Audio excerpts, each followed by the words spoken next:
श्री प्रभु रामचंद्राय नमः। अभिषेकावया श्री रघुनाथ प्रातःकाळी सुमुहूर्त चंद्राने खोणी गुरुपुष्ययुक्त वेगी सुमंत उठिला। श्री गणेशाला वंदन करून प्रभु रामचंद्राचं स्मरण आणि सद्गुरूशी शरण जाऊन कथेचं अनुसंधान असणाऱ्या त्या ठिकाणी प्रभु रामचंद्राला अभिषेक होणार आहे आणि असणारा त्या ठिकाणी गुरुपुष्य मुहूर्त त्या ठिकाणी चालू झालं। सकाळचा असणारा सूर्य त्या ठिकाणी उगवला गेला आणि उगवल्याबरोबर असणाऱ्या सुमंताच्या लक्षात आलं आज सकाळी गुरुपुष्य मुहूर्तावर म्हणजे असणारा अभिषेक प्रभु रामचंद्राला करायचा। हे लक्षात आल्याबरोबर असणारा त्या ठिकाणी राजा दशरथाकडे म्हणले असणारा जाऊन सांगावं राजा दशरथाला सावध त्या ठिकाणी करावं झोपेतून उठवावं म्हणून म्हणले असणारा सुमंत प्रधान आणि राजा दशरथाकडे म्हणले जाऊ लागला। सुमंत प्रधान बुद्धिमंत प्रभु दावया श्री दशरथ आला राजा भवनात कैकई युक्त रूप जेथे। मग असणारा सुमंत प्रधान अतिशय हुशार त्या ठिकाणी होता, तळाक बुद्धीचा त्या ठिकाणी होता। मग विचार केला लवकरात लवकर जावं राजाला आपल्या त्या ठिकाणी उठवावं म्हणून राजा म्हणले असणाऱ्या ज्या कैकईच्या महालामध्ये त्या ठिकाणी होता जिथं कैकई बरोबर त्या ठिकाणी राहत होता त्या असणाऱ्या महालाकडं आणि राजा दशरथाला उठवण्यासाठी सुमंत प्रधान म्हणले गेले। अभिषेकावया रघुनंदन राया होई सावधान ऐकोनी प्रधानाचे वचन मूर्छापन्न दशरथ।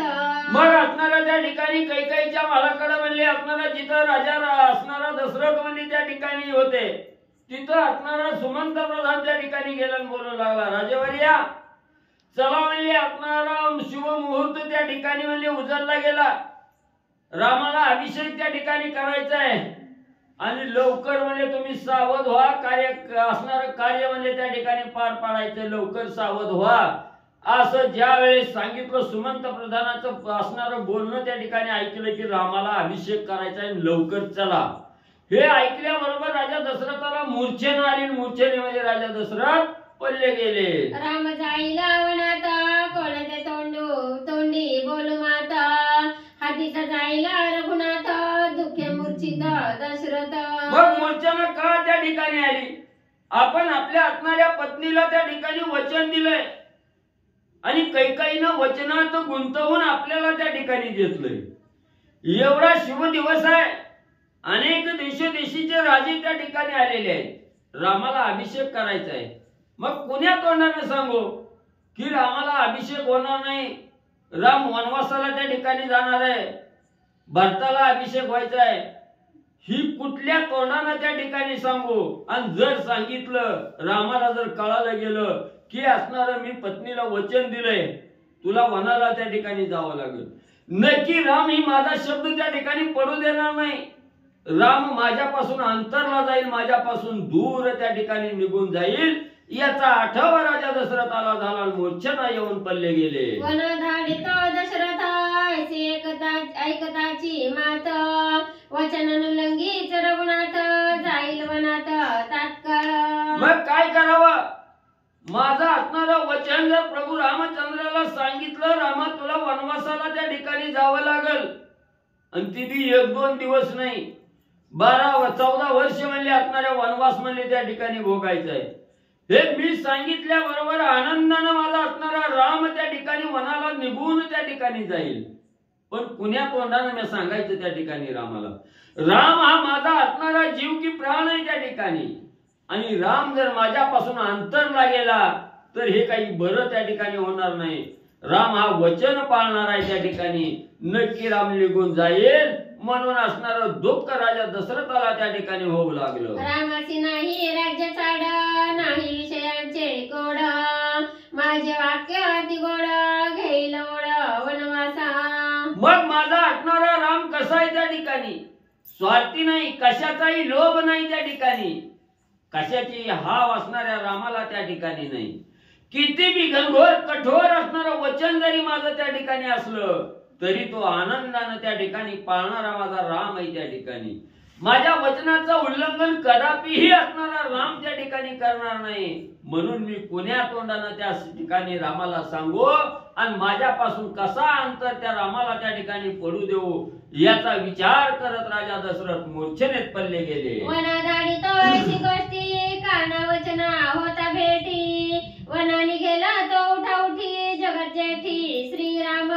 मग काय करावं असणारं वचन ऐकल्याबरोबर जगाचा जगन्नायक असणारा प्रभू रामचंद्र माझ्या वचनाला मान त्या ठिकाणी देईल आणि वनात लगेच म्हणजे त्या ठिकाणी निघून जाईल. थोडा सुद्धा अनुमान करणार नाही, थोडा सुद्धा विचार त्या ठिकाणी करणार नाही. बापाचं वचन एका क्षणात त्या ठिकाणी पाळणारा माझा राम आहे त्या ठिकाणी. म्हणून मी बोलल्याबरोबर राम माझ्यापासून अंतरला जाईल, वनामध्ये निघून त्या ठिकाणी जाईल याचा विचार राजा दशरथ करू लागले. वनवासाची हे कथा काणी ऐकता रघुनाथा वनानी गेला तत्वता त्यासी मी आता काय करू.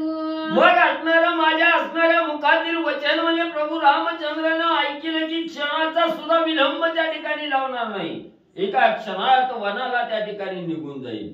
मग राम जर मला सोडून त्या ठिकाणी गेला तर काय करायचं त्या ठिकाणी. मी आता रामाविना कसा त्या ठिकाणी राहू, मी आता काय त्या ठिकाणी करू असा विचार करत राजा दशरथ आणि दुःख करू लागलेले आहे. विशेष माझी भाका मिथ्यान करीला रघुकुळ टिळक वन जाईला आवश्यक दुःख शोक दशरथा.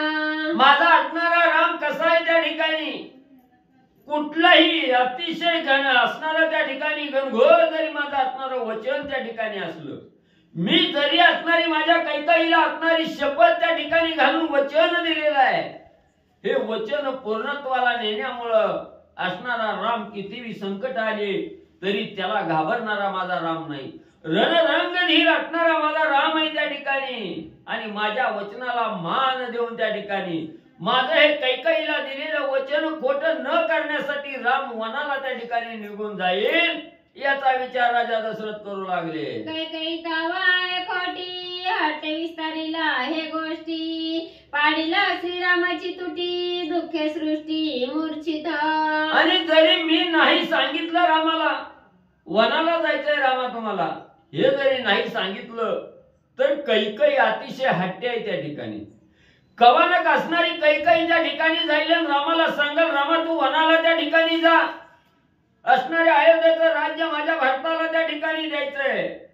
ही असं असणारी कैकेयी जाऊन त्या ठिकाणी रामाला सांगल वनाला त्या ठिकाणी लावेल आणि राम माझ्यापासून अंतरला जाईल याचं दुःख राजा दशरथ करू लागले. कैकेयी म्हणे सुमंता प्रती रायाची लागली सुषुप्ती वेग्यानावा रघुपती आज्ञा मज प्रती रायाची. मग त्या ठिकाणी असणाऱ्या सुमंतानं सांगितलं राजा म्हणे उठा सकाळचा प्रहर झालाय, अभिषेक रामाला करायचंय.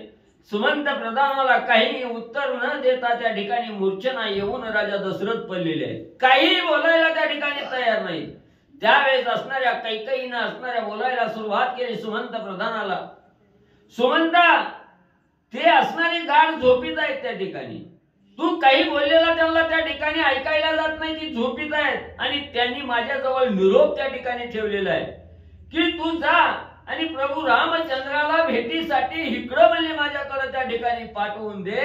ही राजा दशरथाची आज्ञा मला त्या ठिकाणी आहे आणि मी सांगितल्यामुळे तू जाऊन रामाला पाठवून दे.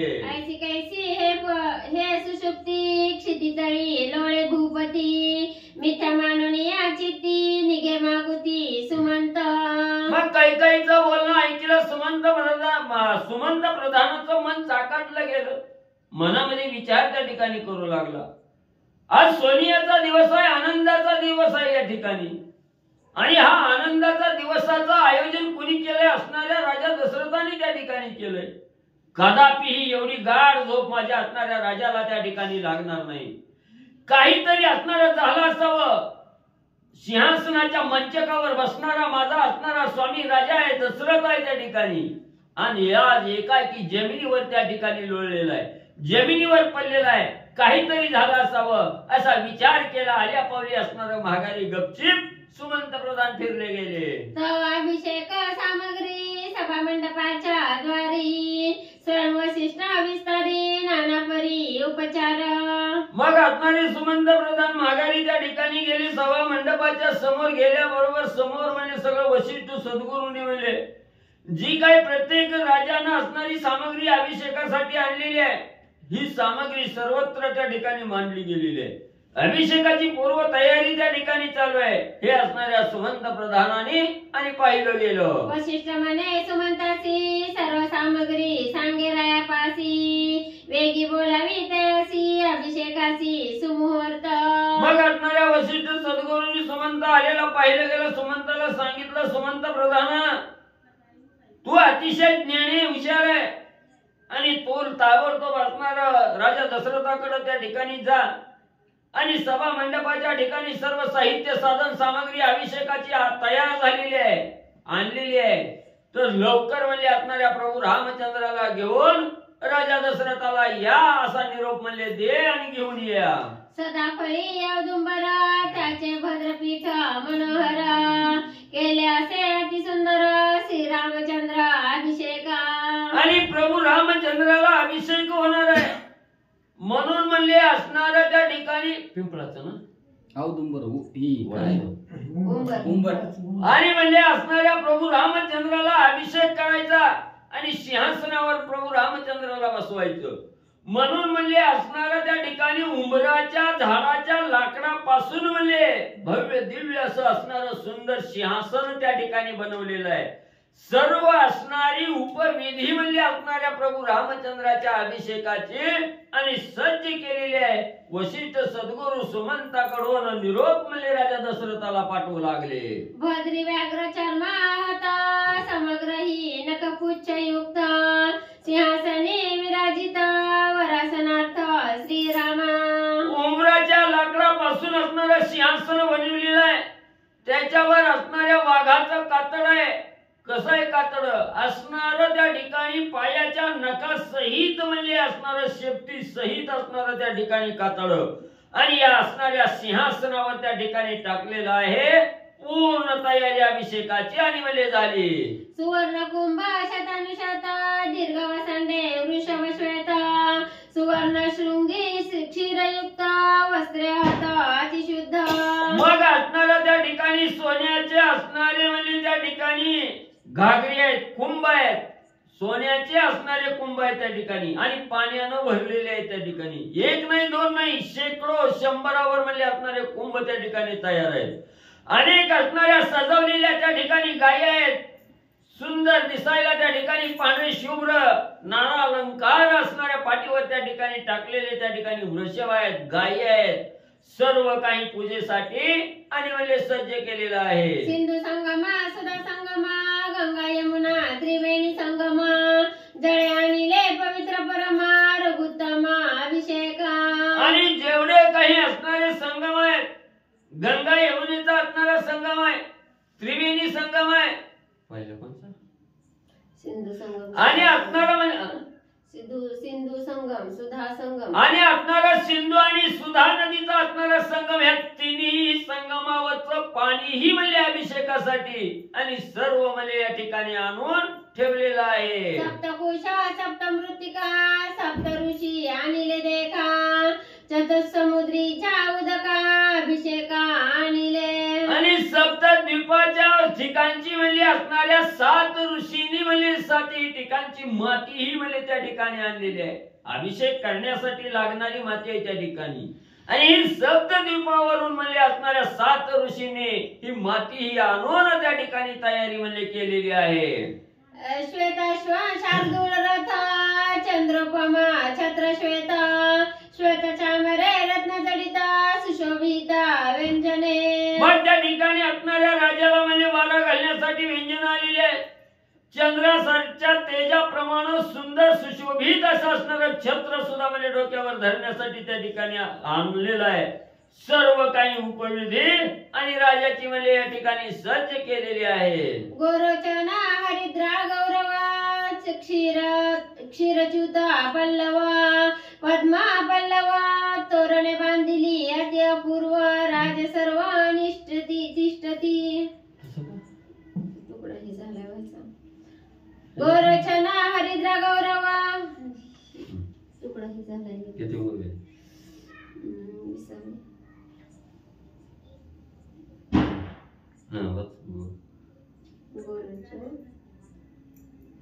गोरचना हरिद्रा गौरव क्षीरच्युत पल्लव हे तर तो तुकडा पूर्ण बांधलेली आती हे तर वेगळं आहे सर. मग म्हणजे त्या ठिकाणी असणारं म्हणजे गाईचं असणारं शेण त्या ठिकाणी आणलेलं आहे. हराळी ही त्या ठिकाणी म्हणजे अभिषेकासाठी लागणारी आहे ती हराळी ही त्या ठिकाणी म्हणजे आणून ठेवलेली आहे. आणि एवढंच नाही वडाच्या झाडाची असणारी पान आहे त्या ठिकाणी, आंब्याच्या झाडाची असणारी पान आहे त्या ठिकाणी, कमळाची पान आहेत आणि असणारं म्हणजे त्या ठिकाणी सर्व काही असणारं साधन सामग्री म्हणजे आणलेली आहे. सुंदर असं असणारं तोरण म्हणजे त्या ठिकाणी आणि सभा मंडपाला म्हणजे बांधलेले आहे. नदी मधु घृताक्षतायुक्त पूर्ण कलश सालंकृत अष्टकन्या दानार्थ उभ्या तिष्ठती अभिषेका. मग एवढंच नाही हे सगळं म्हणजे राजाने आणलेलं. राजे म्हणजे आपली वाट बघत त्या ठिकाणी बसलेले आहेत आणि दही दूध तूप म्हणजे ह्याच्या सहित म्हणजे सर्व असणारे पूर्ण कलश म्हणजे दह्या दुधाचे तुपाचे भरून म्हणजे त्या ठिकाणी आणलेले आहेत. आणि ते 8 असणाऱ्या कन्या आहेत म्हणजे हे असणाऱ्या दह्या दुधाची मडकी घेऊन म्हणजे त्या ठिकाणी आलेले आहेत आणि आपली असणारी वाट बघत हे अभिषेकासाठी म्हणजे आणि थांबलेले आहेत. मुकुट कुंडले रत्न मेखळा बहुअंगदे कंठमाळा सिद्ध सामग्री या सकळा ब्रह्ममेळा तिष्ठ तसे. मग असणाऱ्या ब्राह्मण मंडळींनी ही म्हणजे असणाऱ्या प्रभू रामचंद्राला अभिषेक करताना डोक्यावर म्हणजे असणारा त्या ठिकाणी मुकुट घालायचा म्हणून रत्न जडित असणारा त्या ठिकाणी मुकुट आणलेला आहे. कानामध्ये असणारी सुंदर कुंडल त्या ठिकाणी आणून ठेवलेली आहेत आणि असणाऱ्या बाहूची असणारी जी बाहू कंकण आहे त्या ठिकाणी ते असणारे कंकण सुद्धा त्या ठिकाणी आणलेले आहेत. गळ्यामध्ये असणाऱ्या कंठमाळा त्या ठिकाणी आणलेल्या आहेत. असा सर्व साधन घेऊन आणि ब्राह्मणांचा मेळा त्या ठिकाणी रामाची वाट बघत म्हणजे त्या ठिकाणी थांबलेला आहे. बाहेर येऊन आपण अभिषेकावा रघुनंदना हे वशिष्ठाची आज्ञा पूर्ण केले नमन सुमंते. मग असणाऱ्या सुमंताला वशिष्ठ सद्गुरू सांगू लागले, बाबा एवढी सगळी तयारी झाली आणि तू असणाऱ्या राजा दशरथाकडे जाण सांग सगळी जण म्हणजे आपली वाट त्या ठिकाणी बघतात तर लवकर म्हणजे असणाऱ्या बाहेर या वशिष्ठ सद्गुरूंनी म्हणजे त्या ठिकाणी बोलवलंय म्हणून सांगा. आणि असं असणाऱ्या सुमंताला असणाऱ्या वशिष्ठ सद्गुरूंनी सांगितलं गेलं आणि सुमंतानं असणारा साष्टांग नमस्कार म्हणजे वशिष्ठ सद्गुरूला घातला. पुढे काय करू लागले? कोणी वशिष्ठाचे वचन राजा झाला अति उद्विग्न केवी दाऊ काळे वदन मूर्छापन्न अति दुःखी. लगेच असणाऱ्या सुमंत प्रधान म्हणजे कैकेयीच्या महालाकडे गेला जिथे राजा असणारे दशरथ म्हणजे त्या ठिकाणी होते. त्यांच्या समोर गेले सगळं सांगितलं की राजा असणारे दशरथ म्हणजे स्वामीवर्या तुमच्याकडे वशिष्ठ सद्गुरूंनी पाठवले सर्व सामग्री त्या ठिकाणी सज्ज झाली फक्त तुमच्या आगमनाची वाट त्या ठिकाणी म्हणजे बघतात सगळेजण. म्हणून म्हणजे हे असं असणाऱ्या सुमंतानं सांगितलं. राजा दशरथाने ऐकलं गेलं. त्यावेळी शांतकरण असणारं मन त्या ठिकाणी उद्विग्न झालं. जलविचल मनामध्ये झाली. कुठल्या असणाऱ्या तोंडाने मी इथून उठून म्हणजे वशिष्ठ सद्गुरूकडे जाऊ. माझं तोंड आज या असणाऱ्या कैकेयीला दिलेल्या वचनामुळे काळ त्या ठिकाणी झालं. याचा आठव त्या ठिकाणी झाला. मी काय म्हणून जाऊन वशिष्ठ सद्गुरूला काय सांगू असा विचार त्या ठिकाणी आला. मूर्छेमध्ये राजा दशरथ त्या ठिकाणी पडले गेले. देखोनी रायाची अवस्था कंप सुटला सुमंता कैकेयी सांगे समोळे वार्ता म्हणे राव कवृथा दुःख माणी. मग एवढं राजा दशरथ थरथर कापू लागलेले आहेत, मूर्छेने पडलेले आहेत, काहीही उत्तर त्या ठिकाणी देत नाही. तवा असणाऱ्या सुमंताला भीती त्या ठिकाणी वाटली गेली. सुमंताचा अंग त्या ठिकाणी थरथर कापू लागलं. काय व्हायला लागलं काय नाही त्या ठिकाणी. जेव्हा सुमंताचं मन साशंकित त्या ठिकाणी झालं मनामध्ये विचाराचे कहूर त्या ठिकाणी आले. कैकेयीने त्या ठिकाणी पाहिलं गेलं आणि असणारी कैकेयी त्या ठिकाणी असणाऱ्या सुमंताला म्हणू लागली की असणारा राजा त्या ठिकाणी बोलत नाही हे तुला त्या ठिकाणी वाईट वाटायला लागलं का? का त्या ठिकाणी तू असणारं व्यर्थ दुःख त्या ठिकाणी करू लागला? असणारी कैकेयी बोलू लागली. पूर्वी दिदले मज भाकेसी भरता राज्य राम वनवासी त्याची मागता रायासी दुःखासी कामानी. मग असणाऱ्या सुमंतानं कैकेयीला त्या ठिकाणी विचारायला सुरुवात केली. एवढा आज असणारा शुभ दिवस आहे आणि अशा अवस्थेमध्ये राजाला दुःख त्या ठिकाणी कशाचं झालं हे विचारल्यावर असणारी कैकेयी सांगू लागली की राजा दशरथाला कशाचं दुःख आहे ऐक म्हणजे सुमंता सांगते त्या ठिकाणी.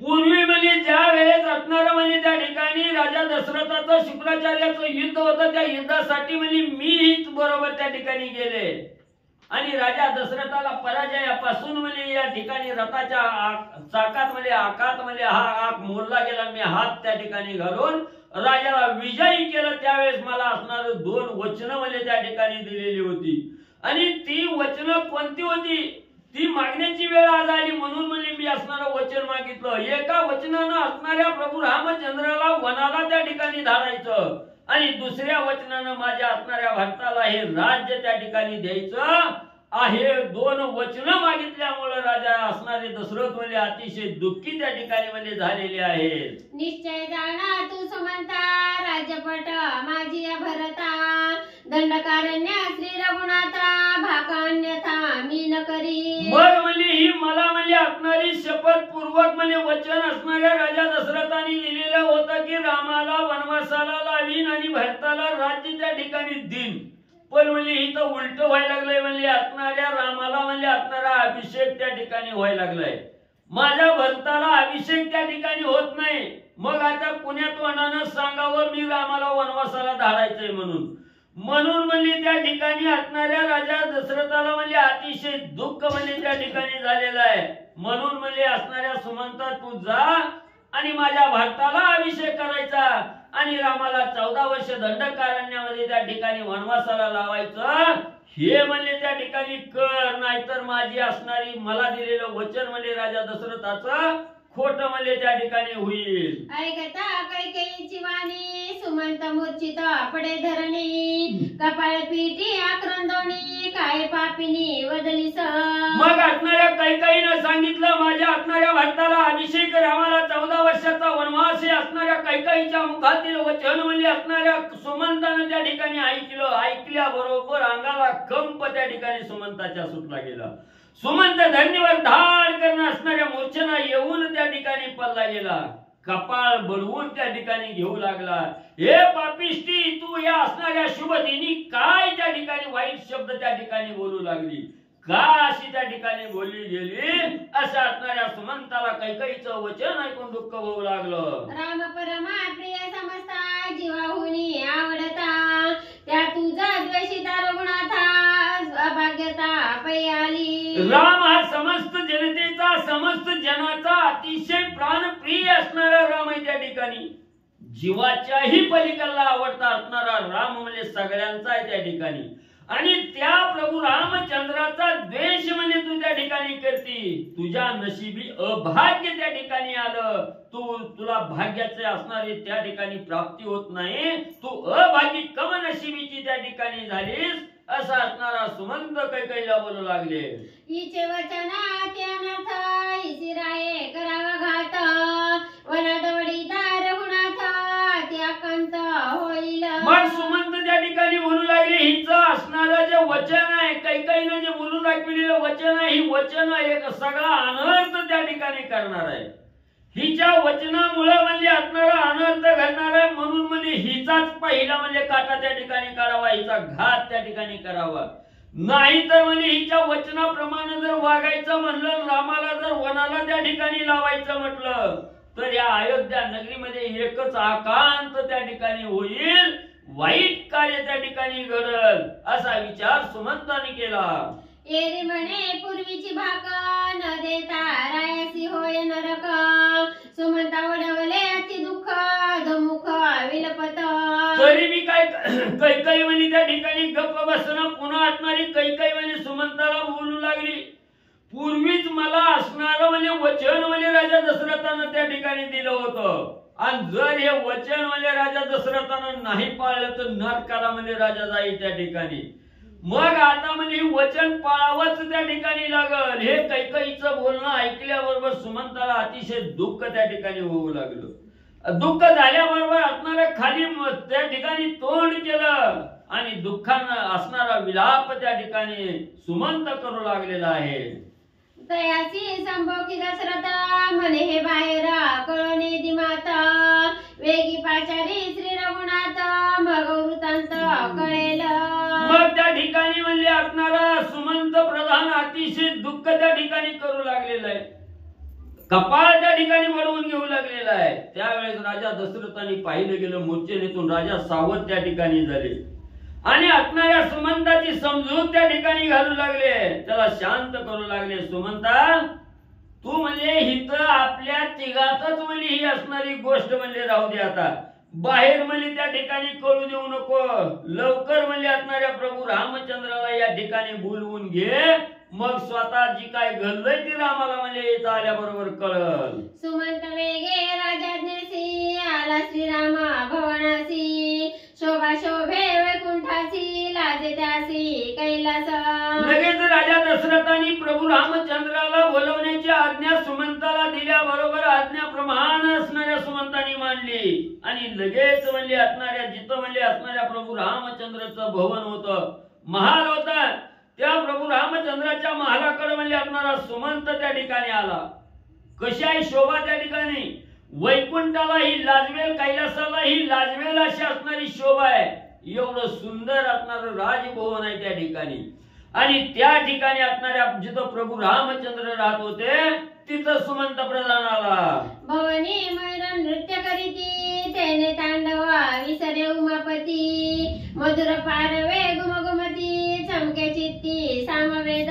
मग असणाऱ्या प्रभू रामचंद्राच्या म्हणजे भुवनाच्या ठिकाणी म्हणजे असणारे सुंदर मोर आहेत म्हणजे त्या ठिकाणी आनंदाने पिसारा फुलवून त्या ठिकाणी नाचू लागलेले आहेत. आरशे नाचायला लागले की ते पाहिल्या बरोबर असणारं म्हणजे महादेवाला सुद्धा आपलं जे नृत्य करायचंय, तांडव नृत्य आहे, हे करायचं सुद्धा त्या ठिकाणी विसरले गेले. सुंदर असणारा मंजूळ आवाजामध्ये पारवेही त्या ठिकाणी घुमघुमू लागलेले आहेत. असणारा त्या ठिकाणी सामवेद त्या ठिकाणी आणि गायन म्हणजे करू लागलेला आहे. एवढी शोभायमान प्रभू रामचंद्राच्या भुवनाची अवस्था सुमंतानं पाहिली. पारव्याच्या पियुषवाणी गंधर्व ठेले वेडावणी चारी वेद झाले मौनी श्रीराम भवनी आल्हाद. आणि पारव्यांचा जो असणारा थवा होता त्या ठिकाणी त्यांच्या असणाऱ्या मधुर आवाजाने म्हणजे असणारे गंधर्व सुद्धा म्हणजे जे असणारी श्रेष्ठ असणारी वाणी आहे त्या ठिकाणी गंधर्वाची, ते गंधर्व सुद्धा वेडावले गेले. चारी वेदही असणारे ठेले गेले. मौन असणाऱ्या वेदाला सुद्धा पडलं गेलं. एवढा असणारा आल्हाद आनंदाने असणाऱ्या प्रभू रामचंद्राच्या भुवनाच्या ठिकाणी म्हणले होता. श्रीरामाच्या भवनाप्रती शुक सुभाषिता बोलती वेदांत वेडावले किती रस सेविती उपनिषदे. मग असणाऱ्या प्रभू रामचंद्राच्या महालामध्ये म्हणले असणारे पोपट होते त्या ठिकाणी. पोपट ही म्हणले अतिशय स्वच्छ आणि सुंदर भाषा म्हणजे त्या ठिकाणी बोलत होते. वेद सुद्धा त्या ठिकाणी ती भाषा ऐकून म्हणजे वेडावले गेले, मौनावले गेले. असणारी उपनिषद सुद्धा म्हणजे आनंद असणारा आनंदाने त्या प्रभू रामचंद्राच्या भुवनाच्या ठिकाणी घेत म्हणजे राहिले. सारिका गोड बोलती तेने लाजे सरस्वती विस्मय माने बृहस्पती पक्षी पक्षार्थी परमार्थी. मग एवढंच नाही, असणाऱ्या सारिका नावाचे पक्षी म्हणजे त्या ठिकाणी एवढं मंजूळ आवाज त्या ठिकाणी काढत होते. सरस्वतीला सुद्धा त्याचा असणारी लाज त्या ठिकाणी वाटली गेली. खाली मान असणाऱ्या सरस्वतीनं सुद्धा घातले. देवाचे गुरु बृहस्पती यांना सुद्धा म्हणजे असणाऱ्या मनामध्ये आश्चर्य निर्माण झालं. काय पक्षी आहेत त्या ठिकाणी, पक्षाची जात असताना म्हणजे परमार्थाच्या मार्गाला त्या ठिकाणी लागले, रामाच्या सानिध्यात त्या ठिकाणी आले. याचं नवल म्हणजे असणारे देवाचे गुरु बृहस्पती यांना होऊ लागलं. रसस्त्रवती द्राक्षगडा तोरस सर्व औनी गोड सचाड तेने होय निचड पुरे कोड मुमुक्षुंचे. मग असणारे द्राक्षाचे घड सुद्धा आपोआप म्हणजे असणाऱ्या रामाच्या संगतीला आल्याबरोबर त्याच्यातून रस म्हणजे त्या ठिकाणी निघू लागला. आणि रस कसा होता, प्रत्येकाच्या मनाला तृप्ती देणारा अतिशय मधुर गोड म्हणजे त्या ठिकाणी रस होता. तो रस म्हणजे त्या ठिकाणी पिण्यासाठी जे असणारे लोभिक म्हणजे त्या ठिकाणी आले, ते लोभिक सुद्धा आपला लोभ त्या ठिकाणी सोडायचे.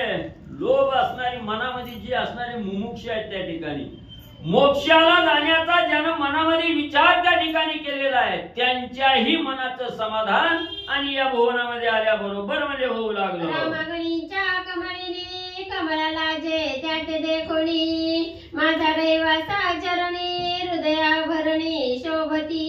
मग असणाऱ्या प्रभू रामचंद्राच्या अंगणामध्ये असणारं म्हणजे त्या ठिकाणी कमळाची झाडं होती, कमळ होती त्या ठिकाणी. ह्या असणाऱ्या कमळाला पाहिल्याबरोबर लक्ष्मी सुद्धा म्हणजे त्या ठिकाणी लादली गेली. हिथं असणारा म्हणजे माझी असणारी रहिवास आहे म्हणजे या असणाऱ्या प्रभू रामचंद्राच्या चरणाजवळ म्हणजे त्या ठिकाणी. त्याच्यामुळं म्हणजे हे असणारं माझं हृदय म्हणजे ही असणारी कमळ बघून म्हणजे त्या ठिकाणी माझं हृदय भरवून त्या ठिकाणी आलं. अतिशय आनंद लक्ष्मीला सुद्धा होऊ लागला. श्रीराम भवानीचे सुमना सुवासे होया मनवून मना तेने सुवासे पांगोळे पवन राहे मिळून चिद्रूपी. मग असणाऱ्या प्रभू रामचंद्राच्या भवनामध्ये म्हणजे असणारी जी काही सुंदर फुलाची झाडं त्या ठिकाणी होती त्याचा असणारा श्वास नाकाला झगटल्याबरोबर तिथंच गुंतून राहावं, तिथं सोडून म्हणजे बाजूला त्या ठिकाणी येऊन या अशी अवस्था म्हणजे साधकाची त्या ठिकाणी झाली.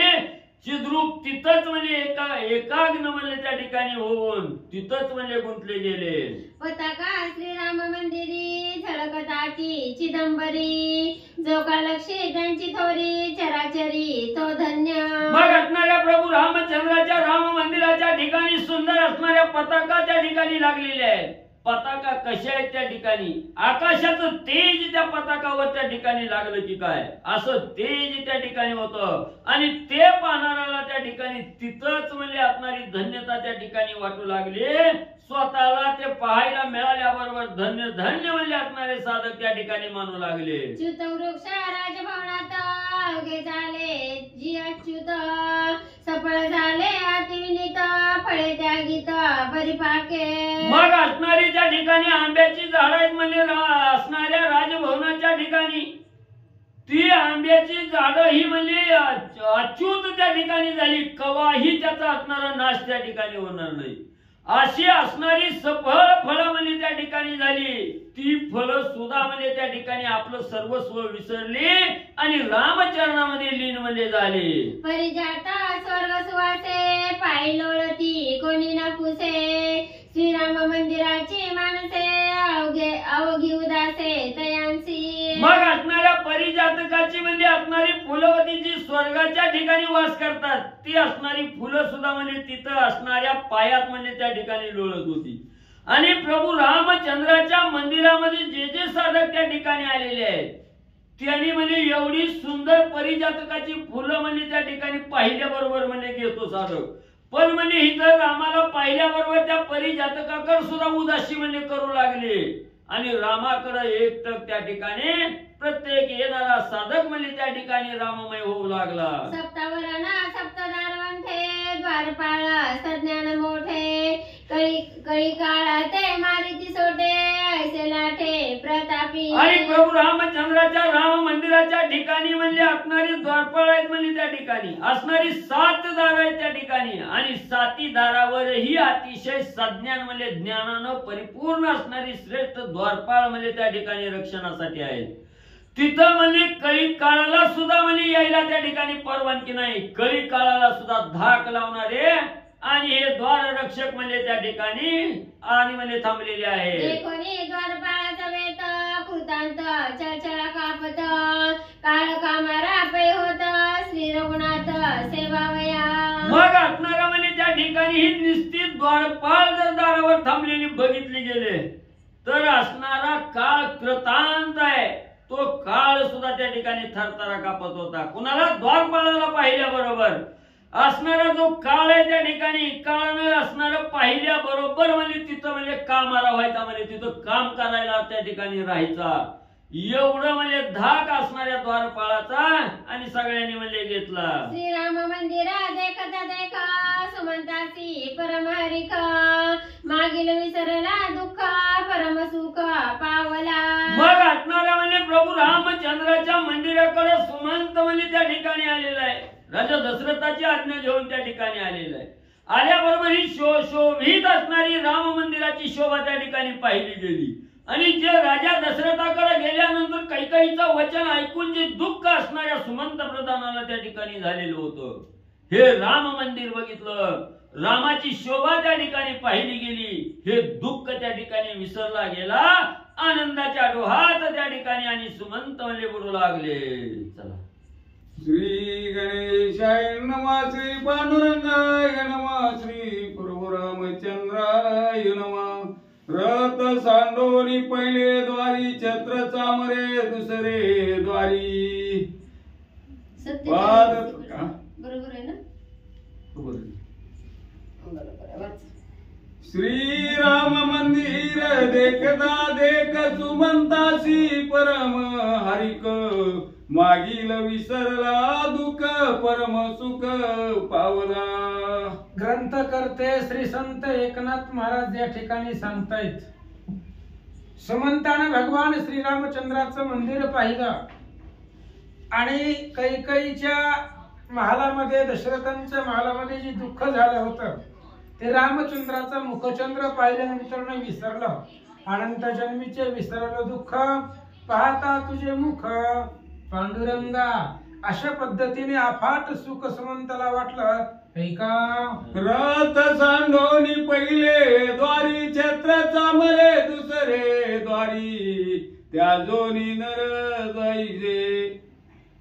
रथ सांडोनी पहिले द्वारी, छत्र चामुरे दुसरे द्वारी, पादत्राणादी सामोगरी, तिसरे द्वारी पै राये. आणि भगवान श्रीरामचंद्रापर्यंत जाण्यासाठी 7 दरवाजे होते आणि प्रत्येक दरवाजामध्ये द्वारपाळ होता आणि त्याचा दरारा काढायलाही होता.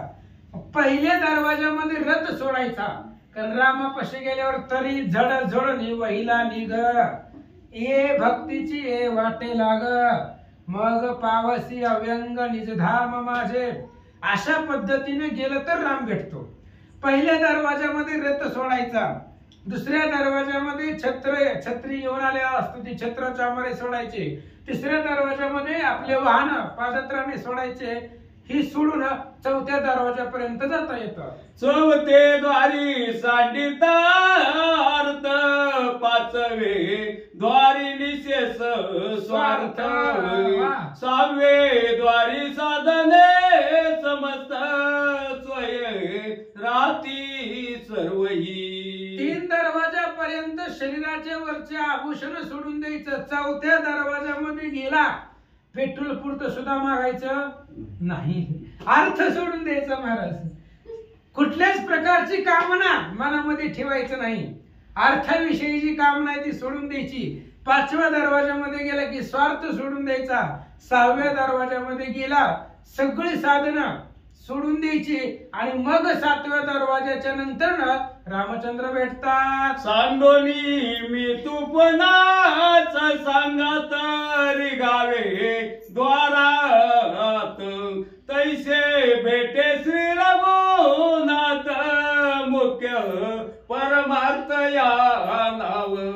आणि अशा पद्धतीने 7व्या दरवाजापर्यंत जाईपर्यंत अवस्था साधकाची अशी होते, मितूपणा संपत आणि ते संपल्यानंतर मग 7व्या दरवाजामध्ये जर तो साधक पोचला तरच रामाची भेट होते. ही 7 दरवाजे भगवान श्रीरामचंद्रासाठी साधकाला भेटण्यासाठी ठेवलेले आहेत.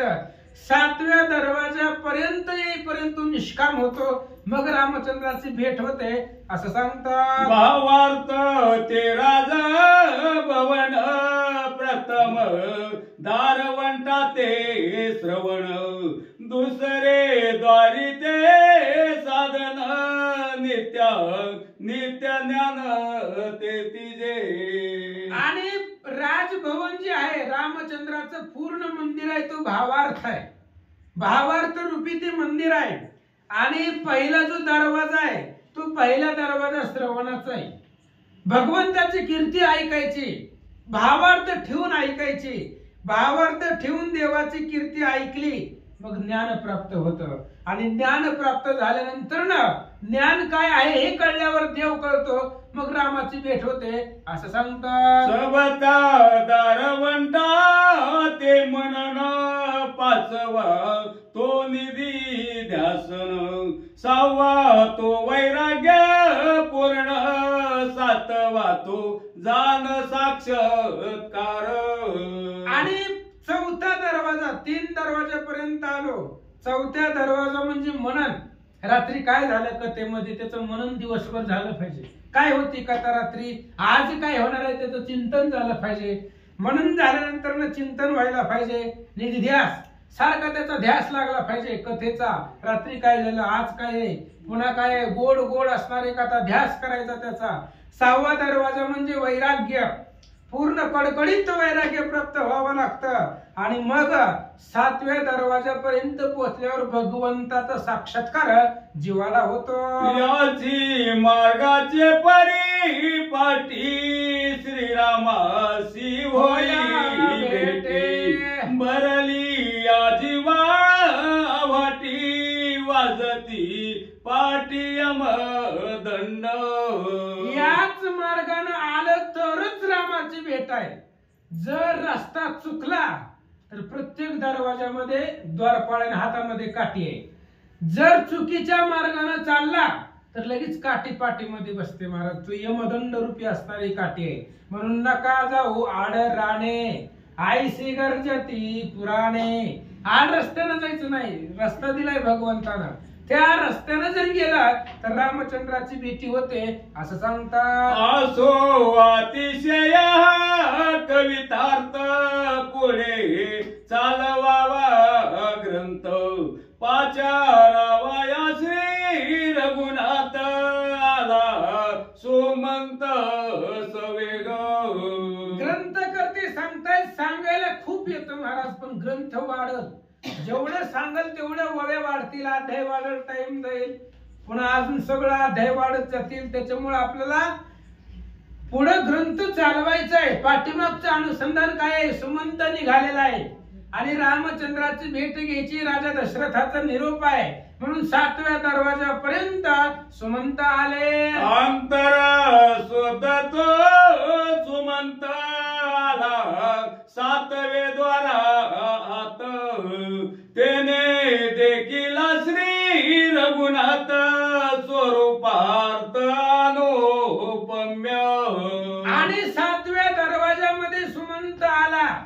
आल्याबरोबर भगवंताचं स्वरूप पाहिलं महाराज. रूपेची जिंतीला कंदर्प. त्या भगवान परमात्म्याचं दिव्य भव्य असणारं स्वरूप, राजकुमार मदनाचा पुतळा, रवी शशी कळा लोपलिया एवढं असणारं भव्य दिव्य स्वरूप सुमंतानं पाहिलं गेला. ऐका, राजीव लोचन घन सावला, जान भाऊ अति विशाळ, मुकुट कुंडल विचित्र माळा, गळा निज पदक. आणि राजीव लोचन आहे, कमळासारखे त्याचे डोळे आहेत. घन सावळा आहे, आकाशाचा तसा कलर आहे, सावळा रंग निळसर, तसं भगवंताचं स्वरूप आहे. अजानु भाऊ आहेत, गुडघ्यापर्यंत ज्याचे हात आहेत, मुकुट आहे, कुंडल आहे, गळ्यामध्ये त्या ठिकाणी पदक आहे, अनर्घ्य रत्नाची माळा गळ्यामध्ये रामाच्या शोभून दिसते. वीज लागोनिया काशेसी जाओ, विसरली असतासी, तैसा पितांबरा तेजेसी, कटी प्रदेशी लख लखित. आणि वीज चमकाल्यानंतर विजेनं पाहिलं, रामचंद्राच्या कासेला पाहिलं, कमरेला. आणि पाहिल्यानंतर वीज पुन्हा जायचंच विसरली आणि रामचंद्राच्या कमरेमध्ये कासेमध्येच जळून राहिली. अशी असणारी सुंदर पितांबर भगवान परमात्म्याचा आहे. सुमंत पाहता सावळे अंगी सुगंधी उठी, भाऊ भूषणे भाऊ वटी, टिळक पिवळा हो ललाटी, देखता दृष्टी मन श्रीराम. सावळा रंग आहे भगवान परमात्म्याचा, अंग सावळा आहे, त्याच्यामध्ये सुंदर अशा प्रकारची सुगंधित ओटी भगवंताच्या शरीराला लावलेली आहे. हातामध्ये कंकण आहे, बाहुवट आहे, कपाळाला पिवळा असणारा टिळक भगवंताच्या लावलेला आहे. असं असणारा ज्याला पाहिल्यानंतर आनंदाचा वर्षावांत करणारा होतो असा राम सुमंतानं पाहिला. पितांबर परिधान कटी मेखळा विराजमान देखता हारे भुकतान आनंद घन श्रीराम. आणि पितांबर परिधान केलेला आहे, कमरेवरती पितांबर आहे. आणि त्या रामचंद्राला पाहिलं की असं वाटतंय आता दृष्टी पुढे ऐसा चितूर आहे. त्या रामाला आता डोळ्यासमोर कधीच बाजूला करू वाटत नाहीये. त्याला बघितल्याबरोबर तहान आणि भूक हरपते. असा असणारा त्या रामचंद्राला पाहिल्यानंतर अफाट आनंद सुमंताला वाटला. वाकी अधुवांच्या गजर चरणी गरजती सुवर्ण पर्यंकी श्री रघुवार आलाद थोर सुमंता. पायामध्ये वाकी आहे आणि त्या वाकी अंडुवांचा गजर आहे, पायामध्ये तोडर आहे आणि सुवर्णाच्या पर्यंकावरती त्या सिंहासनावरती विराजमान भगवंत सुमंताना पाहिले. सौंदर्याची निसीम सीमा सीता सेवी श्रीराम लक्ष्मीकांता जैसा रमा तैसा प्रतिमा सोबत. सौंदर्याची निसीम सीमा, जिथं सौंदर्याची सीमा संपते तिथून सुरुवात रामचंद्राच्या स्वरूपाची होते. आणि अशी असणारी रामचंद्र, त्या रामचंद्राची सदोदित सेवा करणारी सीता आहे. पाय लक्ष्मीच्या हाती तिशी यावे काकुलती. सदोदित भगवंताचे पाय त्या सीतेच्या लक्ष्मीच्या हातामध्ये आहे. भगवान विष्णू बरोबर जशी लक्ष्मी असावी तशी सीते बरोबर राम बरोबर सीता शोभिवंत दिसतात. ऐसा देखोनी रघुवीर सुमंते केला नमस्कार तुझे बेटी सिंद्रपावर आती सादर एकांती. आणि अशा पद्धतीनं सुंदर स्वरूप सावळ मनोहर मनाला प्रसन्न करणारा रामचंद्राचं स्वरूप सुमंतानं पाहिल्याबरोबर साष्टांग नमस्कार केला. आणि जो निरोप होता राजा दशरथाचा रामाला सांगितला. ऐकोनी सुमंताचे वचन सीता बोले सुहास्य वदन करावया राजाभिषिंचन राये प्रधान पाठविला. सुमंताचं बोलणं ऐकल्याबरोबर सीतानं ऐकलं आणि सीतेनं सुहास्य वदनानं स्मित हास्य सीतेनं केलं आणि रामाला सांगितलं, पतिदेवा भगवंता सुमंत प्रधान आलेला आहे आणि तुमच्या वडिलांचा निरोप आहे. राजा दशरथानं अभिषेक तुमचा करायचा आहे म्हणून राजा दशरथानं या प्रधानाला पाठवलं. सीता रामाला बोलता. ऐकोनी पितयाचे आज्ञा वचन शीघ्र उठविला रघुनंदन सीतेनी करोनिया नमन निरांजन त्यासी केले. आणि राजा दशरथाचा निरोप आहे म्हटल्याबरोबर शीघ्र उठिला रघुनंदन. रामानं वेळ लावला नाही महाराज. राजा दशरथाची ऑर्डर होती, आज्ञा होती, त्याच्या पद्धतीने रामचंद्र उठले. भगवंत उठल्याबरोबर सीतेनं रामचंद्राला नमस्कार केला, निरंजन केलं. रामचंद्राची आरती ओवाळणी सीता करता. श्रीराम द्वारांतरी येत सुमंते शीघ्र आणिला रथ त्यावरी बैसविला श्री रघुनाथ जैसा भास्कर तेजस्वी. रामचंद्र उठले, आपल्या असणाऱ्या पर्यंकावरून सिंहासनावरून उठले आणि फक्त दरवाजापर्यंत आल्याबरोबर सुमंत पुढे गेला आणि दिव्य अशा प्रकारचा रथ रामचंद्राला बसण्यासाठी आणला. महाराज अयोध्येचा राजा होणार आहे आणि असा असणारा रामचंद्र त्या रथावरती बसले. आकाशामध्ये तेजस्वी सूर्य दिसावा त्या पद्धतीचं स्वरूप रामाचं दिसू लागला. लक्ष्मण झाला छत्रधारीचा मरे सुमंताचे करी श्रीराम निघाला बाहेरी जय जयकार घन गरजे. भगवान श्रीराम घोड्यावरती धरला, चामरे सुमंताच्या हातामध्ये आहेत आणि रामचंद्राचा रथ निघाल्याबरोबर आकाशामधून जय जयकाराचा ध्वनी होऊ लागला. पुढे वीर वेत्र पाणी लागल्या वाजंत्रांच्या ध्वनी, राजे जे का मुकुट मणी लागती चरणी श्रीरामाचे. भगवान श्रीरामचंद्र निघाल्याबरोबर पुढे त्या ठिकाणी वाजंत्र्याचा ध्वनी, अफाट मंगलमय वाद्य वाजत आहे. आणि जेवढे छत्रपती आलेले होते, जेवढे राजा आलेले होते, ते सगळे असणारे राजे भगवंताच्या पाया पडू लागले. पाठीशी रथांचे घडघडाट वरी युवराजांचे श्रेष्ठ श्रेष्ठ, दोन्ही बाई कुंजर थाट पुढे उद्भट महावीर. भगवान श्रीरामाचा रथ पुढे चालल्याबरोबर पाठीमाग असंख्य रथ आहे महाराज. रस्ता नव्हता, रथाला रथ धडकत होते. असे असणारे रथांचा घडघडाट होता. जे श्रेष्ठ श्रेष्ठ युवराजे होते त्यांचा रथ भगवंताच्या बरोबरीला होता. दोन्ही बाजूला त्या ठिकाणी हत्तींचा थाट होता आणि अशा गजरामध्ये भगवंत निघाले. अशी वारांचे पैथवे वारू नाचती हाती लागवे, महामंडलिकांचे आवे जय जयकारे गरजती. आणि रामचंद्राच्या रथाच्या पुढं आशीवार म्हणजे त्या ठिकाणी घोडेस्वार आहे आणि ते घोडेस्वार घोड्यावरती बसून घोडा त्या ठिकाणी सुंदर प्रकारे नाचवू लागले. ते असणारे वारू एवढे सुंदर लघु लाघवे ना भगवंताच्या पुढे नृत्य करू लागले आणि बाकीचे सगळे राजे जय जयकार करू लागले. रथांचे भार चालती पायांचे मोगर, हैकार थैकार जय जयकार सेना संभार चतुरंग. आणि अश्व घोडे आहेत, रथ आहेत, गज आहेत, त्यांचे थाटचे थाट आहेत. असंख्य हत्ती दळ आहे, पायी दळ आहे. पायदळ पुढे नाचतही चालू लागलेला आहे. घोडेस्वार घोड्यावरती बसलेले आहेत, हत्तीस्वार हत्तीवरती बसलेले आहेत आणि सर्व सेना त्या ठिकाणी रामचंद्राच्या बरोबर निघाले.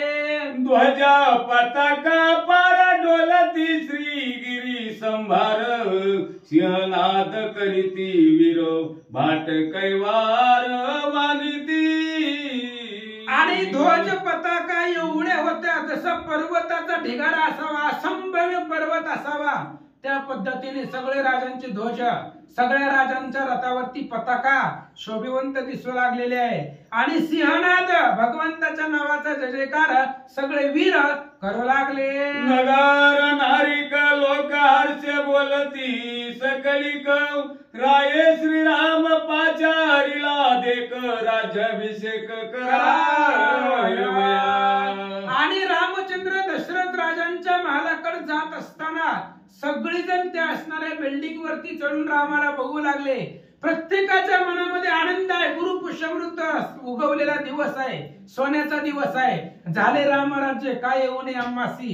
ही असणारी डोळ्याने रामचंद्राचा अभिषेकाचा सोहळा पाहायचा आहे. आणि प्रत्येकाच्या मनामध्ये एकच आनंद आहे की राजा दशरथानं रामचंद्राचा अभिषेक करायला बोलवलेला आहे.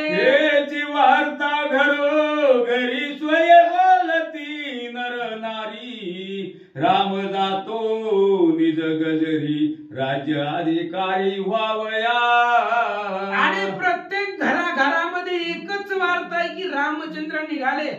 रामचंद्र आता राजगादीवरती बसणार आहे आणि तो राम अयोध्येचा राजा होणार आहे. राजाचा अधिकारी होण्यासाठी भगवंत निघाले. मार्गे सिंपले सुगंधे तोरणे बकरे नाना विदे, नगर श्रंगारिले विनोदे परमानंदे आल्हाद. आणि मार्ग जात असताना सुगंध अशा प्रकारचं सिंपल केलेलं आहे. त्याच्यामध्ये तोरणे लावलेले, नानाविध अशा प्रकारचे मुखरे रस्त्यामध्ये लावलेले. प्रत्येक नगरामध्ये त्या ठिकाणी अत्यंत सुंदर शृंगार सजवलेलं ते अयोध्या नगर होत.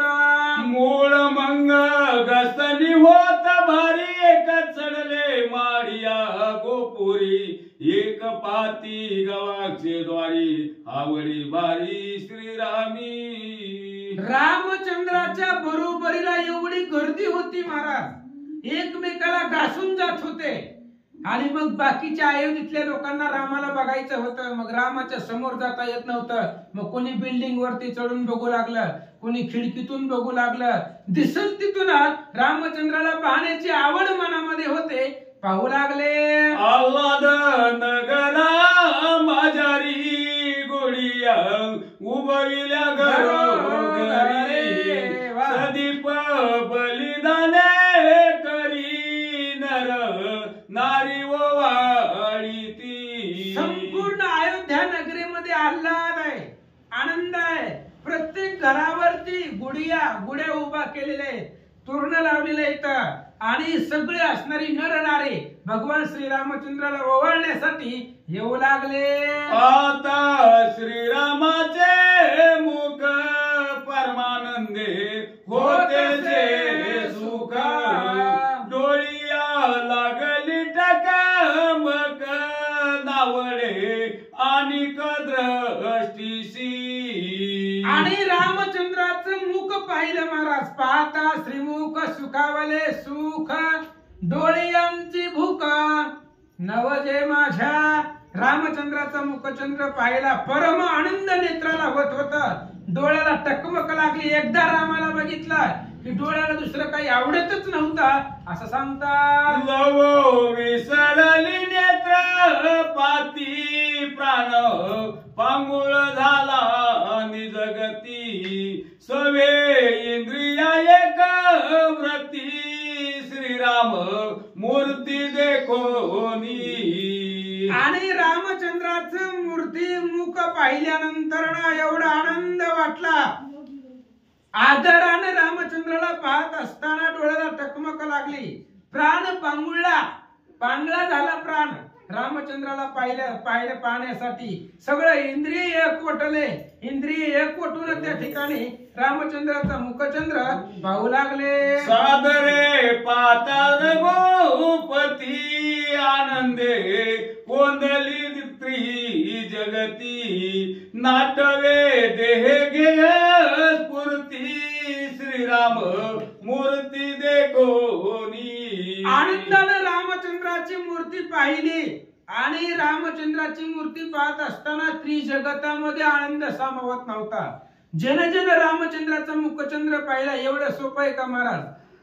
श्रीरामचंद्राची भेट त्या ठिकाणी त्यांची असणारी मूर्ती देखावया. श्रीरामचंद्राची मूर्ती बघण्यासाठी अनंत जन्माचं पुण्य लागताना ते पाहू लागले. त्यामुळे सगळं असणारं दुःख संपलं. तिन्ही लोकांमध्ये आनंद वाटला असं सांगतात. देखता श्रीरामाचे मुख निषेक निमाले पै दुःख ती लोकीन माये सुख आर्ष हारिक कोंदाटे. भगवान श्रीरामचंद्राचा मुखचंद्र पाहिल्या बरोबर अनंत जन्मीचे विसरलो दुःख. सगळं दुःख विसरलं महाराज आणि त्रिजगतामध्ये आनंद निर्माण झाला. त्रिजगतामध्ये आनंद सामावत नव्हता. एवढा आनंद रामचंद्राचा मुखचंद्र पाहिल्यानंतर होऊ लागला.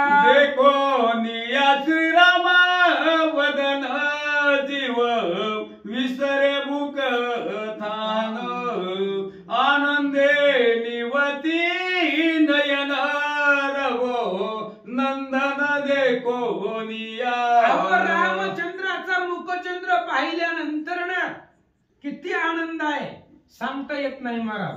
जीवाला तहान भूक सुद्धा आठवत नाहीये. आणि रामचंद्राच्या दर्शनाचं एवढं सुख आहे ती रामाच्या लक्षात येत नाही महाराज. तुझी या दर्शनाची सुख श्रीरामा तुझा ना ओळख भक्त जाणती सात्विक जय नैष्टक व्रतधारी. अशा पद्धतीने तुमच्या दर्शनाचं अफाट सुख आहे. पाहता श्रीराम स्वरूप नाम निरसी पुण्य पाप तत्काळ जाती त्रिविध ताप सुख स्वरूप श्रीराम. भगवान श्रीरामचंद्राचं स्वरूप पाहिल्यानंतर ना ज्या देवाच्या नावानं सगळं असणारं पाप आणि पुण्य संपत असं असणारं रामाचं नाव आहे आणि त्या रामाचा मुखचंद्र पाहिला, त्रिविध ताप संपले आणि तो असणारा सगळ्या जगाला सुख देणारा राम अयोध्येतला प्रत्येक जीव पाहू लागला. पुंडलिक वरदानी विठ्ठल श्री ज्ञानदेव तुकाराम. श्री गणेशाय नमः. श्री सरस्वती नमः. जय प्रभु रामचंद्र भगवान की जय.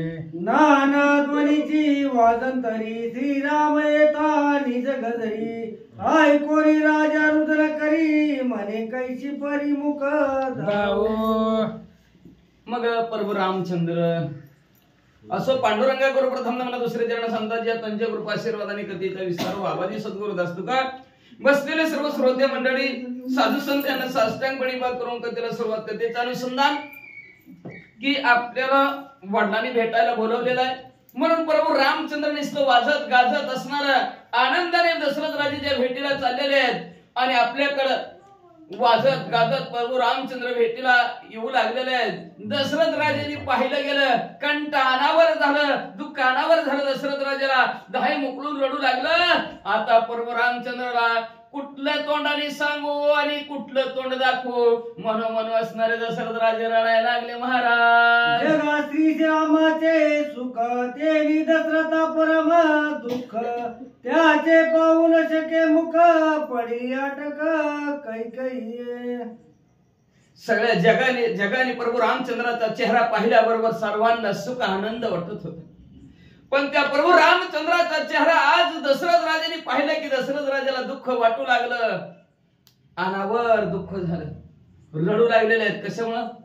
चेहरा पाहण्याचा प्रतिबंध मध्ये कोण असेल तर ती कैकेयी माता आहे. त्या कैकेयी मातेमुळे आज मला प्रभू रामचंद्राचा चेहरा पाहता येईना.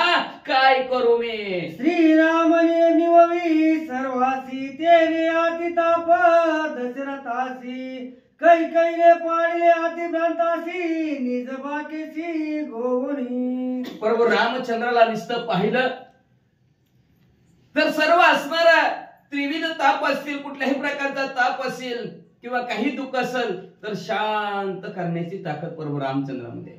पण त्याच आज प्रभू रामचंद्राला पाहायचं म्हणलं की दशरथ राजाच्या मनामध्ये काहूर अतिशय दुःख वाटू लागलं, संताप वाटू लागला. का तर त्या भ्रमामध्ये असणाऱ्या काही अडकवलं. आणि कुठला भ्रम होता तर 2 वरदान, 2 असणारे तिनं मागितलेल्या मागण्या.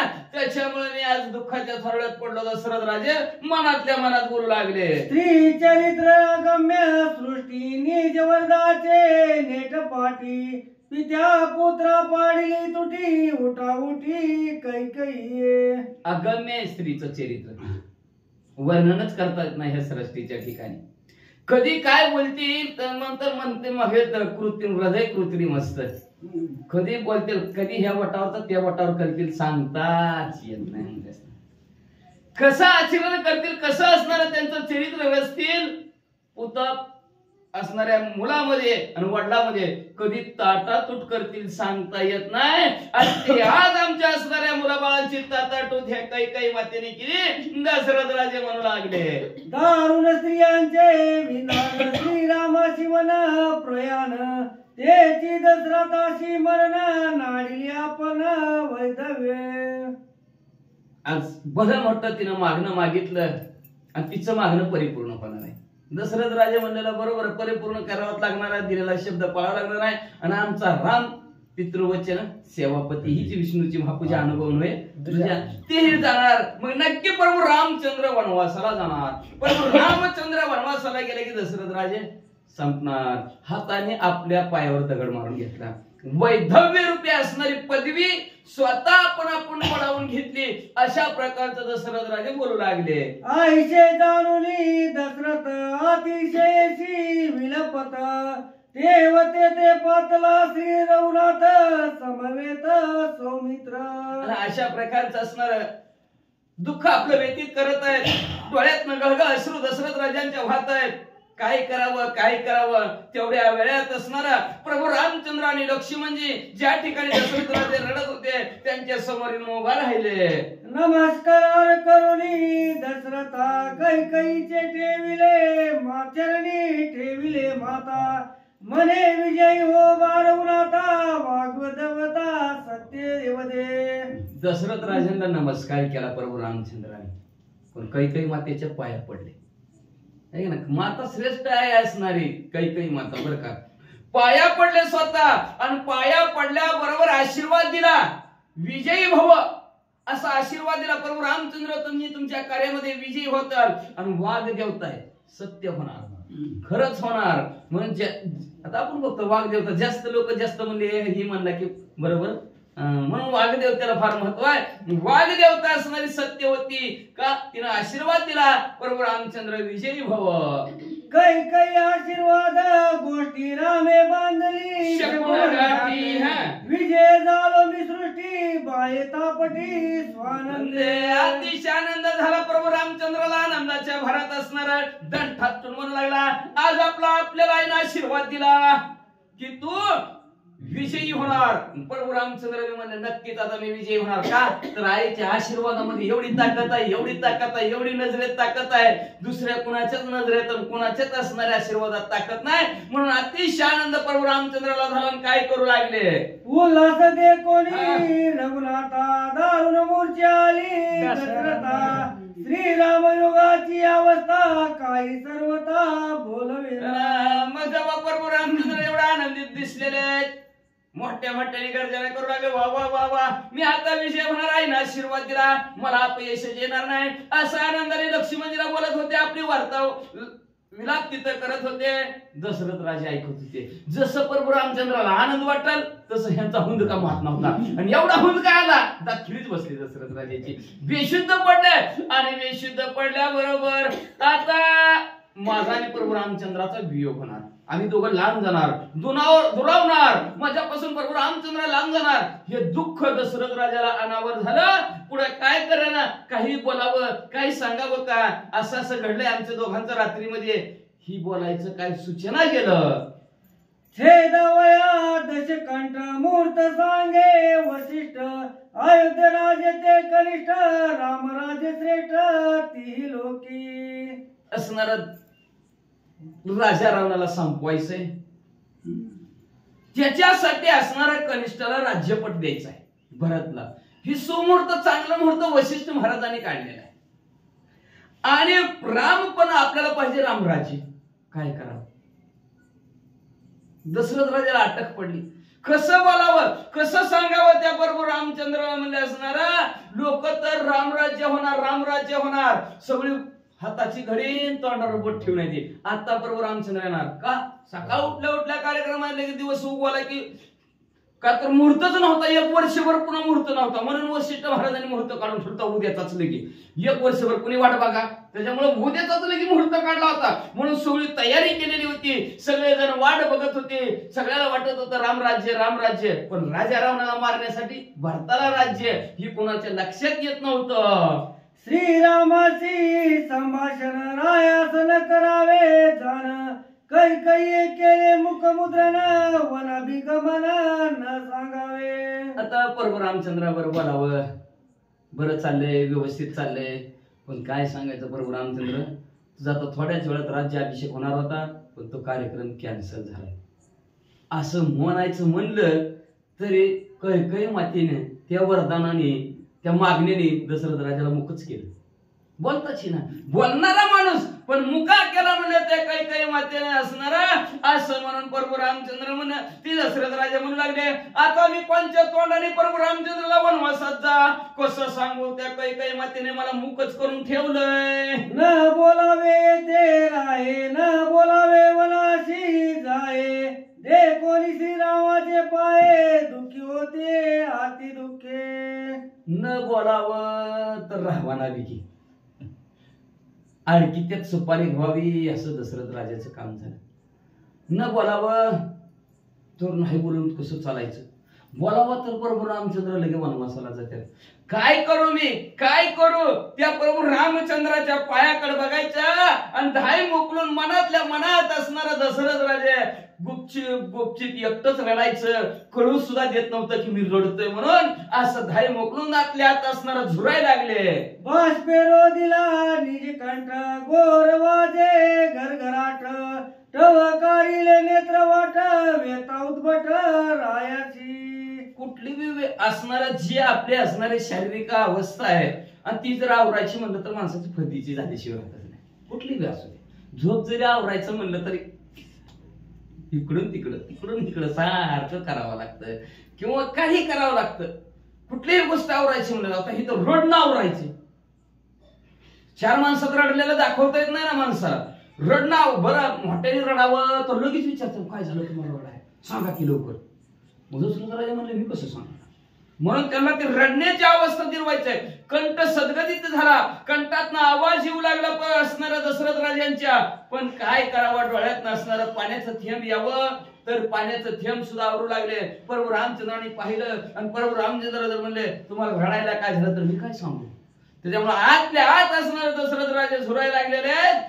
काही करावं अतिशय दुःख त्यांना होऊ लागलं. राजा दे कोणी वेताभूत कैसे पुषे रघुनाथ कैसे निताप झाला अद्भुत किंवा भूत संचारू. आवराय गेलं दशरथ राजे पण आवरानाच किंवा कंठात आवाज आला.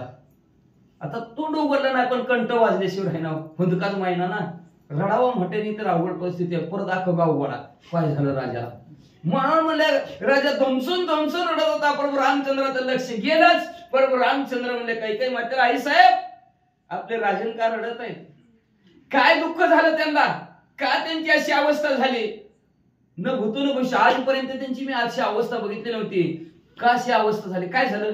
भूत लागलं का आपल्या राजांना. कुठल्या भूताचा संचारांच्या अंगात झालं की काय सांगा लवकर काय झालं. आत्मा माझी अपराधता घडली असे मज न कळता की काही बरते घडी वार्ता की शत्रुघ्ने बोलता अन्याय केला. सांगा आई साहेब माझं कुठं चुकलं का. मी सेवा करताना कुठं कमी पडलो का. तुमची दशरथ राजाची कौशल्य मातेची सुमित्रे मातेची कुठं कमी पडलो का मी. किंवा मला आपल्या असणारे भरतजी मामाच्या गावाला गेलेले आहेत तिकडे भरतजीचे काय झाले का आपल्या असणाऱ्या शत्रुघ्नाने काय अन्याय केला जेणेकरून त्यांचं दुःख आपल्या दशरथ राजाला झालेलं आहे आणि दशरथ राजा त्या दुःखाच्या थोरड्यात लढत आहेत. आई साहेब काय नेमकं झालं सांगा. तरी नवे देह तापाची निष्ठा नवे भूत संसाराचा ताटा नव्हे त्रिदोषाचा फाटा नृपवैष्ठा कोण व्यथा. अंगाला हात लावला दशरथ राजाच्या. नव्हे ताप. दशरथ राजाला म्हणले असणारा कुठल्या देहाचे ताप नाही, देहाचे कुठलंही दुःख नाही. आपण म्हणतो हात दुखत असेल पाय दुखत असेल तसं तर काय प्रभू रामचंद्र बरं हात दुखते म्हणून माणूस हाताला धरून बसेल लय दुखते व लय दुखते. मग तसं म्हणलं असता तर ह्याला देहाची व्यथाही कुठली नाही. सांगितलं असतं हे दुखतंय ती दुखतंय बोलता येतंय म्हणले. देहाची व्यथा कुठल्याच प्रकारची नाही. किंवा भूत संचार म्हणावं लक्षणं वेगळीच असतात. डोळं काय खोल जातात, खात काय नाही, हातरून काय सुडीत नाही, काय काय असणार भूताची लक्षणं असतात.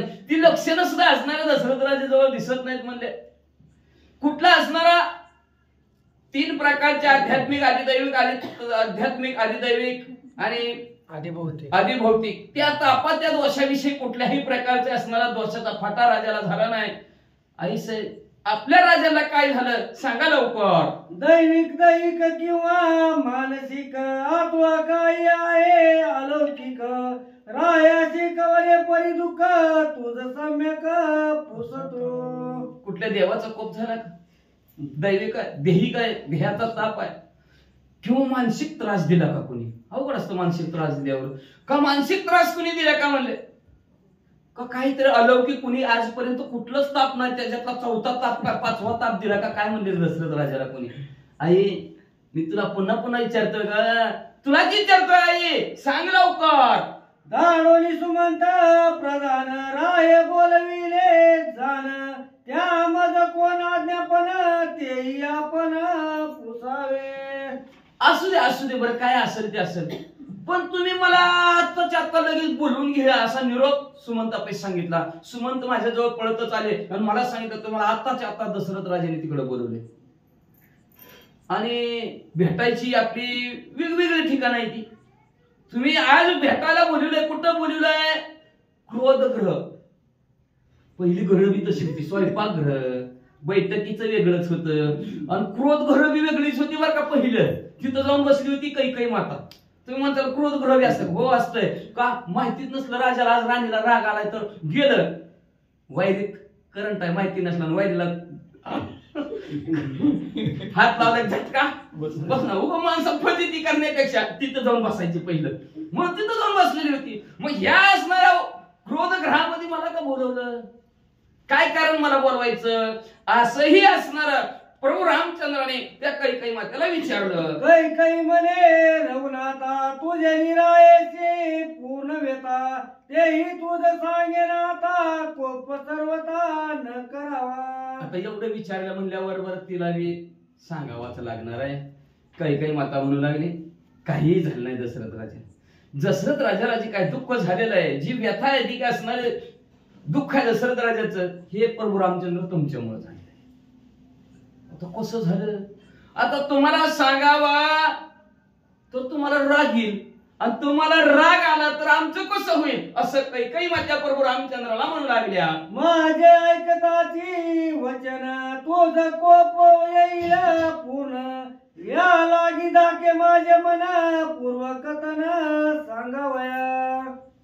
पूर्व झालेले आमच्या दोघांचं जी काय संभाषणाची काय कथा आहे, ही जर प्रभू रामचंद्र तुम्हाला सांगायची म्हणलं, मला बी भीती वाटते का.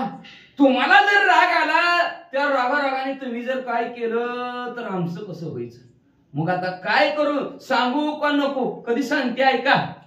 ऐकोली कैकईचे वचन रामे तिचे धरिले चरण, ऐसा महापापी कोण तो मात्र वचन विरोधी. वचन विरोधी. मग प्रभू रामचंद्राने उठल्या, प्रभू रामचंद्राने ऐकलं, म्हणलं मी सांगितलं आणि तुम्हाला राग आला तर, असं म्हणल्याबरोबर लगेच प्रभू रामचंद्र उठले, कैकई मातेच्या पाया पडले आणि पाय धरून म्हणू लागले, आई साहेब असा कोण आहे ह्या जगताच्या ठिकाणी.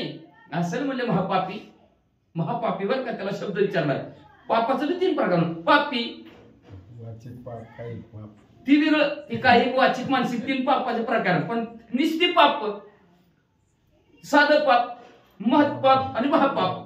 महापापाचे त्याच्यात 5 प्रकार महापापाचे. मग असं जो कोण साधक आहे तो महापापी आहे. आईच्या बोलण्याला जो विरोध करतो तो महापापी आहे, असं प्रभू रामचंद्र म्हणतात. त्रिसत्य सत्य जाण तुझे वचन माझ प्रमाण, वाहत वशिष्ठाची आन विकल्प पूर्ण सांडी माये. आई तुमच्या मनामध्ये संशय आहे की मला राग आला तर काय खरं नाही. ह्या जे काय राग आलेला तुझी काय संशय आहे, फिरून टाका. त्रिकालवद्य तुम्हाला सत्य सत्य त्रिवेळास मी सांगतो, तुमचं बोलणं मला प्रमाण आहे. तुम्ही म्हणताल तसं. वशिष्ठ सद्गुरु वशिष्ठ महाराजाची शपथ घेऊन सांगतो, तुम्ही बोलचाल त्याच्यात राजी प्रभू रामचंद्र, असं कैकई मातेला म्हणू लागले. ऐकोली श्रीरामाचे निर्वाण कैकई उल्हासली आपण, रामे करावयावन प्रयाण धर्म वचन उद्योगी. मग असं प्रभू रामचंद्राचं बोलणं ऐकलं, वशिष्ठ महाराजाची शपथ घेतली, त्रिकालबद्ध सत्य, आणि जो कोणी आईचा विरोध करतो, बोलण्याचा विरोध करतो तो महापापी. ही शब्द कैकई मातेला बरं वाटलं, आनंद वाटला कैकई मातेला. आणि आता वनाला जायचे प्रभू रामचंद्र.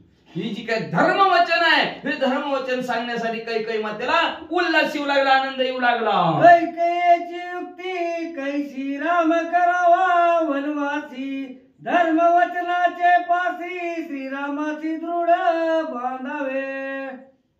का तर धर्मवचन आहे आणि त्या धर्मवचनावर ठाम आहे प्रभू रामचंद्र, आणि त्या धर्मवचनावर बांधून टाकायचं प्रभू रामचंद्र. का आईची सेवा करायची, आईच्या बोलण्याला विरोध करायचा नाही. ही धर्मवचन आहे आणि ही धर्मशास्त्र सांगतंय. त्या धर्मशास्त्रामध्ये प्रभू रामचंद्राला अडकून टाकायची ही युक्ती कैकई मातेने रचली. आणि त्या युक्तीतनं काय साध्य करायचंय, प्रभू रामचंद्राला तुम्ही वनवासाला जावा, भरताला राज्य करू, बाकीचं बोलायचंच नाही. फक्त प्रभू रामचंद्र तुम्ही 14 वर्ष वनवासाला जावा. मग बाकीचं काय करतील ती ही जी मागणी दुसरी आपोआपच पूर्ण आहे की म्हणजे.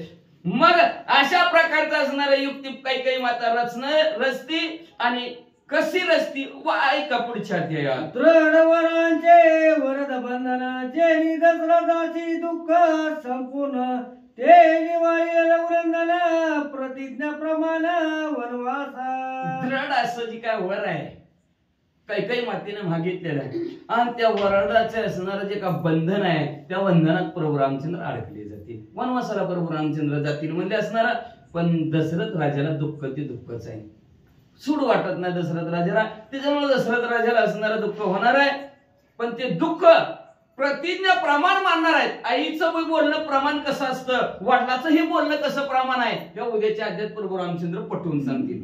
आईचं बोलणं बी किती पक्का असतं ही काही माता प्रभू रामचंद्राला सांगतील. प्रभू रामचंद्र जे वडिलाला आपल्या पप्पाला सांगतील आई म्हणजे काय असते आणि आईचं बोलणं म्हणजे काय असतं हे प्रभू रामचंद्र पटवून सांगतील म्हणले. आणि त्याच्यामुळे दशरथ राजाचं दुःख थोडस नाहीसं होईल म्हणतात. राज्य सोडून वना जाता दुःख नाही श्री रघुनाथा वनाभिगमन उल्हासता लंकनाथ व धारती. राज्याचा त्याग आहे सोडून जायचंय. थोडंही दुःख नाही पण रामचंद्राला आपलं आयुष्यभर संपस्तोर तीच गोष्ट धरून मनात बसणार. असं झालं असतं माझं ते असतं तर माझं असं झालं असतं ते असतं तर माझं असं झालं असतं. पण झालं ती चांगलं झालं म्हणायचं असतंय. विवेक समयाशी असावी साधारण भगवंताचं चिंतन करायचं विषय सोडून द्यायचा. पण प्रभू रामचंद्र म्हणतात आता राज्य सोडून वनवासाला प्रभू रामचंद्र जाणार.